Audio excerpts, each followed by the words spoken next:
ভোটের মুখে বুথ পিছু 10,000 টাকা করে বন্টন করতে যাওয়ার পথে নাকা চেকিংয়ে ধরা পড়ল টাকার বায়ক সহ প্রায় 7.5 লক্ষ টাকা। পুলিশ সূত্রে জানা গেছে, পাওয়া গেছে বিজেপির ফ্ল্যাগ, পোলিং এজেন্টের ফর্ম সহ কাগজপত্র। জানিয়ে যথেষ্ট চাঞ্চল্য ছড়িয়েছে ভোট সম্মুখে রাজনৈতিক মহলে। যদিও ধৃত ব্যক্তি তার এক দাদার ব্যবসার টাকা নিয়ে যাচ্ছিল বলে জানাচ্ছে। ফ্ল্যাগ ফেস্টুন পুলিশ মিথ্যেভাবে সাজাচ্ছে, এমনটাই অভিযোগ ধৃত ইন্দ্রজিৎ দাস। তবে প্রতিটি খামের 10,000 টাকা করে সাজানো কেন, এ বিষয়ে ধৃত যুবক কোনো সদুত্তর দিতে পারেনি। ব্যুরো রিপোর্ট, সবুজ বার্তা নিউজ। আপনার নাম কি? ইন্দ্রজিৎ দাস। আগে ইন্দ্রজিৎ দাস। বাড়ি কোথায়? বাড়ি কাঁথি, বিলাসপুর। কোথায় যাচ্ছিলেন? হেঁড়িয়া। হেঁড়িয়া। আপনার ব্যাগ থেকে কি উদ্ধার হয়েছে? টাকা। কত টাকা? ওটা জানি না। কে দিয়েছিল? একজন দাদা দিয়েছিল। কে দাদা? আমাদের চেনা পরিচয় একটা দাদা। কোথায় নিয়ে যাচ্ছিলেন? হেঁড়িয়াতে। কাকে দিতে? ওটা বলতে পারছি না। ব্যাগ থেকে দলীয় ভোটের মুখে পতাকা, ও না, ওগুলো আমার না। ওগুলো আমার না। তাহলে আমার একটা ব্যাগ শুধু। ওগুলো কি তাহলে? ওগুলো আমারই না। এই আপনার কাছ থেকে না না, আমার কাছ থেকে না, ওরা আলাদাই করেছে। দেখাচ্ছে ওরা আমারই না, ওদের জিজ্ঞেস করুন। ওটা আমার না, ওটা আলাদা, ওটা জিজ্ঞেস করুন। আচ্ছা, ব্যাগে টাকা? ব্যাগে টাকা গেছিলাম একটা জায়গায়। হ্যাঁ, হেঁড়িয়া গেছিলাম। মানে এটা কিসের একজন টাকা? কাছে।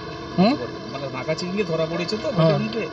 আপনি তো জানেন যে এত টাকা নিয়ে যাওয়া যাবে না এখন, ওটা জানি গাইডলাইন না। আছে। এটা কার টাকা? ওটা বলতে পারছি না, ওটা আমাকে দিয়েছিল, আমি একজনকে দিতে যাচ্ছিলাম। আমরা পুলিশ সূত্রে জানতে পারছি 10,000 করে বান্ডিল করা আছে।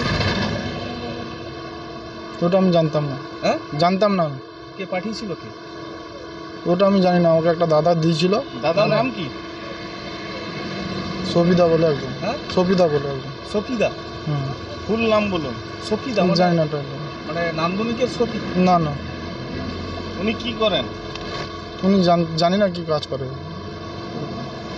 আপনি কি রাজনৈতিক দলের সদস্য? না না। টাকাটা মূলত কোথায় যাচ্ছিল তাহলে? আপনি কি আপনি কোথায় নিয়ে যাচ্ছিলেন? একজনের কাছে গেছিলাম। কত টাকা আছে ওতে? ওটা আমি জানি না। আপনি কি করেন? আমি কাজ বাজ করি। কিসের কাজ করেন? কাজ বাজ আরামসে করি। বলুন, আপনার যদি কোনো ব্যাপার। না না, ব্যাপার না, কাজ বাজ সেলসে কাজ করি। সেলসের কাজ? হ্যাঁ। ঘাবড়ে না? না না, ঘাবড়াই না। আপনার যদি প্রকৃত কোনো না টাকা, না, ঘাবড়াই আপনি ঘাবড়ে যাচ্ছেন কেন? ঘাবড়াই যদি প্রকৃত কোনো টাকা আপনার তো কাগজ ঘাবড়াই না। পাবেন। ঘাবড়াই না। হ্যাঁ, একটা অভিযোগ আসছে ভোটের মুখে 10,000 করে টাকা যাচ্ছিল বুথ সভাপতিদের দেওয়ার জন্য বা বুথে বুথে বন্টন করার জন্য। এটা কি সত্যি জানেন? না না না, 10,000 করে তাহলে বান্ডিল কেন আগে? ওটা আমি বলতে পারছি না। কি নাম আপনার? ইন্দ্রজিৎ দাস। ইন্দ্রজিৎ দাস। বাড়ি? বাড়ি কাঁথি, বিলাসপুর। বিলাসপুর।